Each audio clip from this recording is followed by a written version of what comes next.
and let's talk Kesha. Yeah.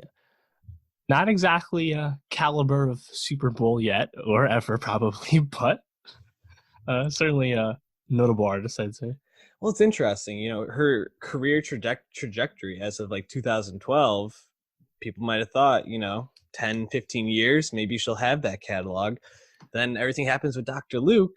Her Yeah, career's derailed. And until she comes back with Rainbow in 2017, yeah, you're really like, is Kesha just going to be an artist who's never really able to make a comeback from this?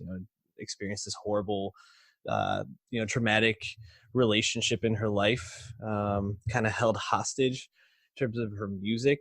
And I felt like Rainbow in 2017, which we reviewed, and you can check out that review, was a pretty solid comeback. yeah, It seemed like a more mature Kesha. definitely. She wasn't brushing her teeth with a bottle of Jack anymore. She was really reflecting on her life, and seems Yeah, like she was channeling some of her roots. So it was exciting to hear her moving in that direction. And then High Road comes out, and man, I don't know if she wants to keep moving in that direction anymore. She might want to go back to the old Kesha. It's like that. Lord forgive me, I'm about to go back to the old me meme. What do you think? yeah. After hearing "Praying" on Rainbow, very acclaimed, powerful song, she'd performed it a few times. Um, a message song that's probably the most poignant of all the comment on the Dr. Luke situation. It's pretty Mm-hmm. subtle in the album. To come back and have this fourth record, which also is still on Dr. Luke's label. She's not out of that situation still. Mm-hmm. Um, yeah, man, that sleaze is back a little bit from Animal and Warrior, those first two albums, and I think she kind of like gets in on like, yeah, like I'm doing what I want. I don't have to. I don't have to conform to anything. I can just be me, and if I want to let loose, I can let loose. I thought it was kind of refreshing to hear her. Like, I think I was on like My Own Dance, just kind of be like, yeah, like this is me. I'm not doing this because Dr. Luke is making me do this anymore, but I still like doing this, so here I am. That was kind of cool. It's kind of a way to like process her, like moving on, moving past that stuff, and if she doesn't always want to be as deep or lyrical, I guess she doesn't have to be. Mm-hmm. I don't know. I thought it was pretty cool.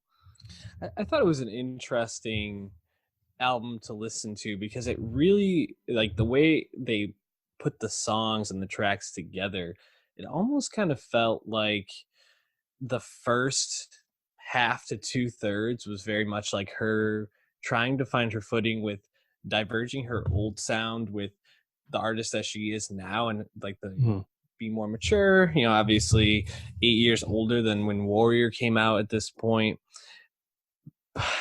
But I didn't feel like a lot of those songs landed that well. There were a couple. I thought High Road was pretty good. I liked Potato Song, even though I thought it was just like a ridiculous name and just song in general.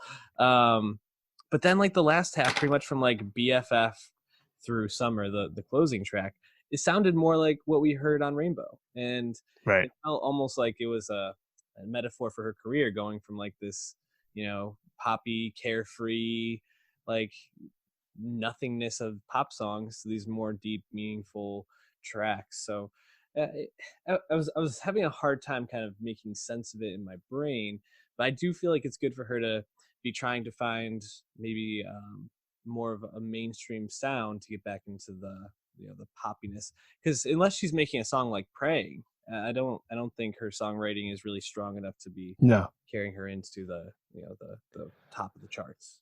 Yeah, well, I think that's the thing too. It's with this album, yeah, it's definitely like up and down in the sense that it's devolving and evolving back into, like you said, the two phases of her career. If like from an album perspective, yeah, that's messy. Like it's kind of aimless, right? Mm-hmm. But for me, I think just kind of like the meta angle of it all, I like that it she's not throwing away, I think, her early success with this, which is I found refreshing.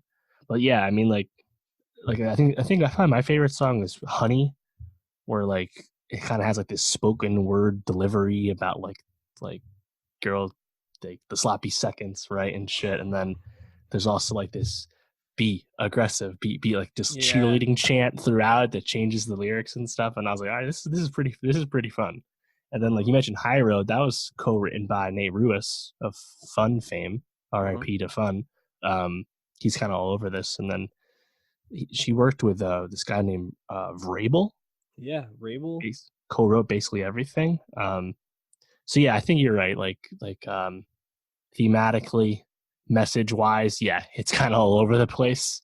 Hmm. But I think like we kind of get like the old, like good old Kesha and also good rainbow Kesha.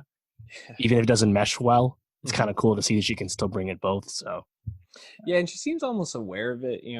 On yeah, Kinky, she's actually like, isn't she having like a dialogue with her old self? It's even mm-hmm. featuring Kesha with the dollar sign in it. So I'm Correct. like, it's good to see that she's still like tongue in cheek about it. And even if maybe it all didn't land, she's at least being like thoughtful about where this is going. And it seems intentional, which is good. It's not like she's just like, let me just go back to this and see if I can Right. get another Yeah. hit. Yeah. So yeah, I think it's worth checking out, especially if you've ever enjoyed Kesha, because I find her career arc, especially with all everything she's been through, to be very fascinating.